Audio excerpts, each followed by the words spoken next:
My fellow Ambazonians, this is Dr. CHO AYABA. I am making this address to the denizens of FAKO. We are informed that the colonial SGO has banned the resistance in FAKO. I don't know if he got some advice from the late mayor or from Musonge's brother who was killed in there. If he got any advice from them, he should hit to those advice, because it will be very, very relevant for him going forward. What I like our people in FAKO to know is the bravery that has been demonstrated historically in FAKO. Chief Kuva Likenye was a warrior who stood the test of time. He died in around 1893, 1894, after he had been exiled from Boya by the Germans. He died in Mokomba.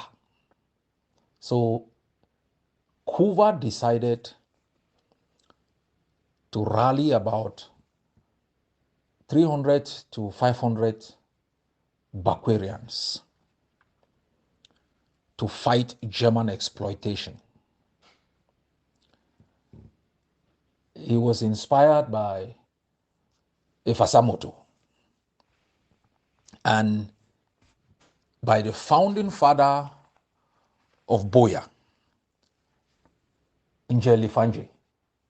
That is who inspired Kuva Likenye. He stood the test of time. He fought like a warrior. He never succumbed to German power, German excesses, or their punitive exploitation. He was pushed into exile. He never begged his way back. And he took his last breath in 1894 as a warrior.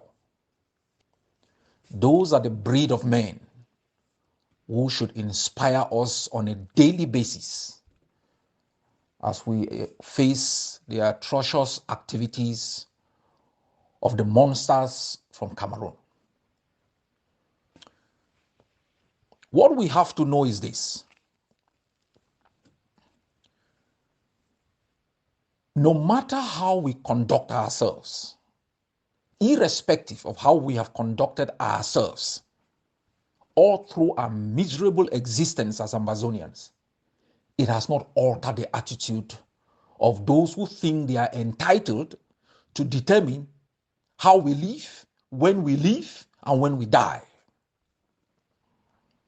They have structured our country in a way that makes it impossible for us to pursue happiness, to create wealth and opportunities, and live a life in dignity.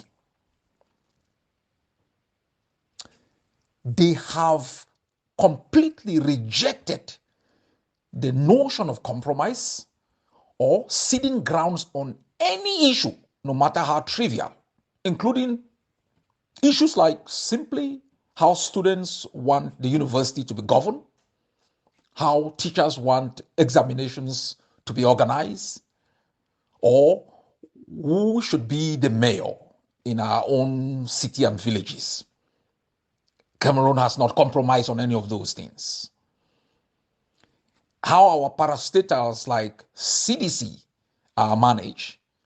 For hundreds of years, we have remained plantation workers in plantations that are ours, and there is no replication in development or opportunities. When I spoke about Singapore, I said Singapore makes $11.7 billion a year on palm. Singapore got palm from West Africa to generate an industry that gives it $11 billion.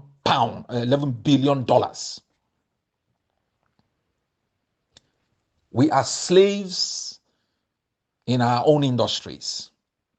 The butchers from Cameroon think they can recruit a couple of us and give them a certain level of entitlement to continue to perpetuate a system that has given us nothing.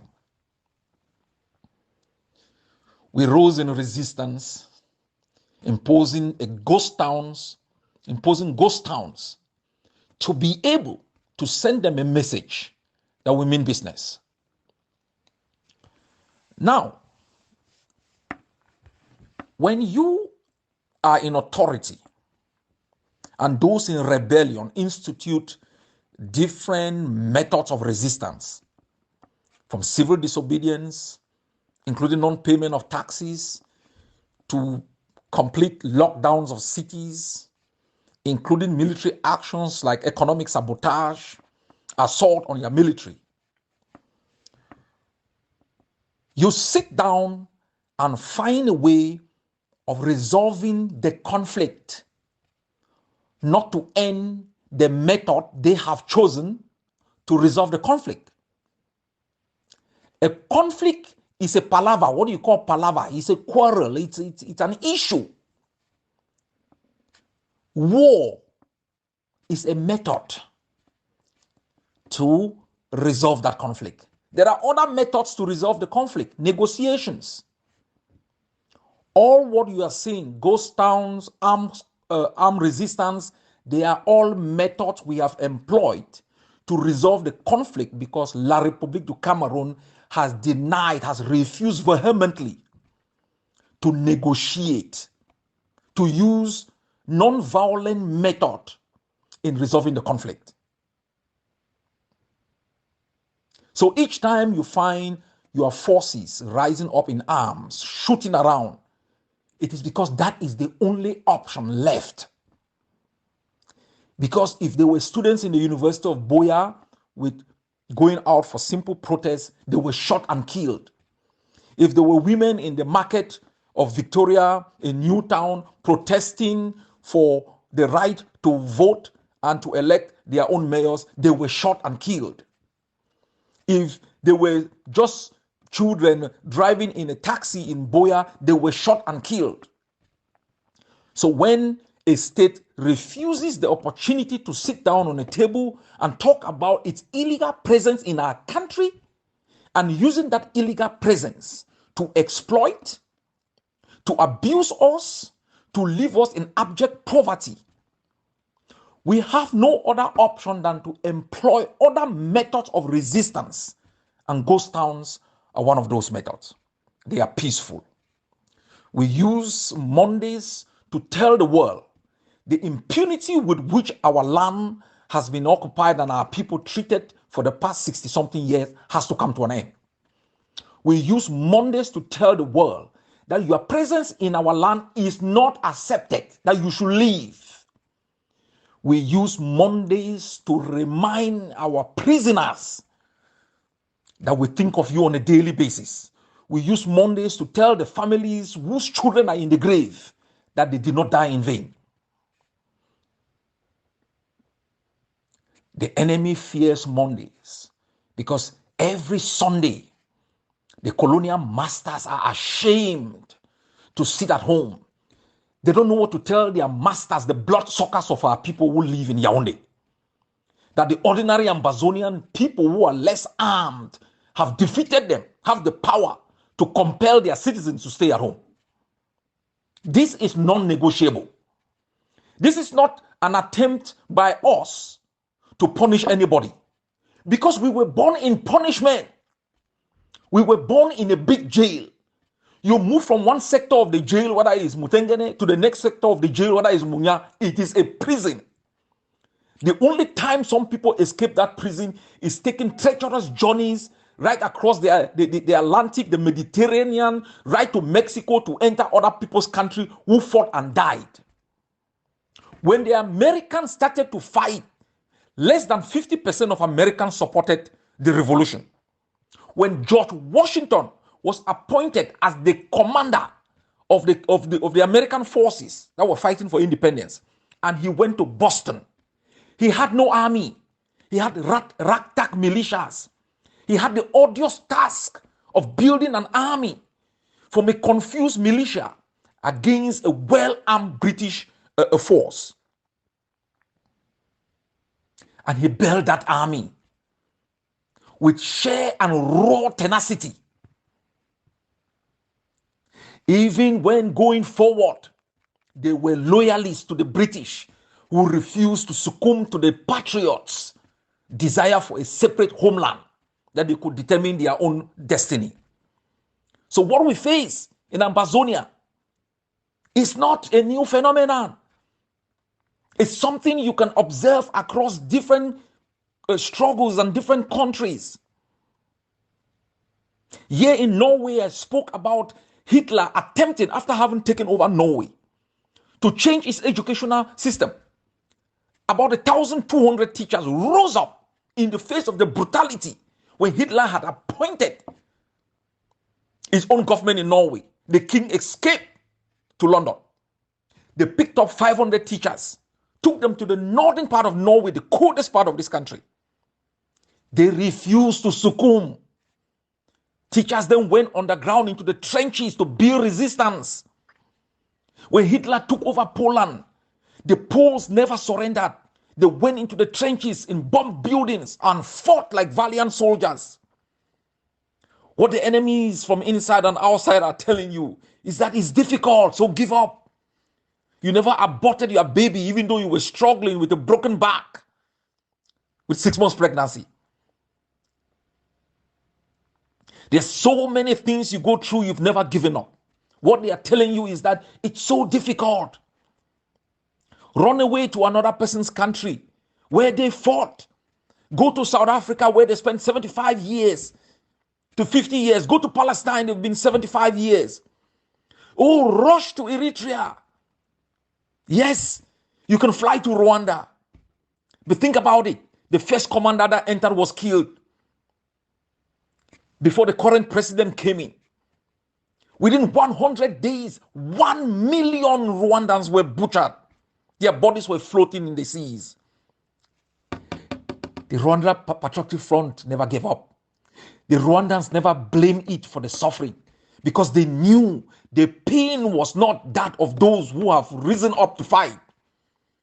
It was imposed by the Habyarimana government and the Belgians. It will be tough, but you can't allow a colonial deal to come into your land. The same place when Chief Likenye rose up against a more powerful German army and fought them.